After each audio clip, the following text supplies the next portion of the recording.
तुम्हाला लिहायला आवडतं ना इंग्रजी? Are you ready? Okay. Small letters म्हणजे लहान लिपी, दुसरी लिपी, बरोबर? दुसरी लिपी लिहिताना आपण 4 ओळीमध्ये कसं लिहायचं हे तुम्हाला आज मी शिकवणार आहे. लक्ष द्या इकडे बघा. आपल्या वहीमध्ये 4 ओळी वही आहे का नाही? वरच्या लाईन, मधले 2 लाईन आणि सर्वात शेवटी खालचे लाईन आपण असं गृहीत धरूया.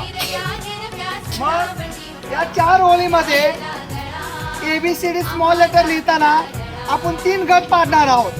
किती गट पाडायचे? 3. म्हणजे वरच्या ओळीला टेकणारे अक्षर ते एक वेगळं करू. म्हणजे B, D म्हणा बरं.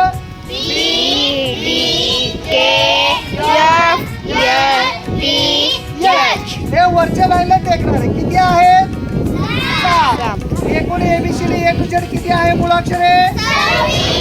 इंग्रजीमध्ये 26.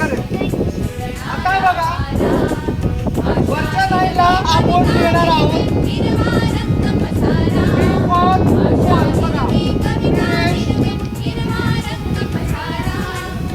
दिसेल का? नंतर D बघा. D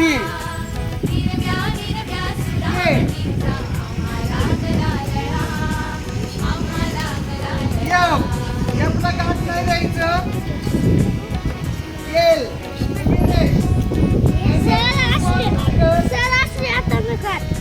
आणि H for horse. या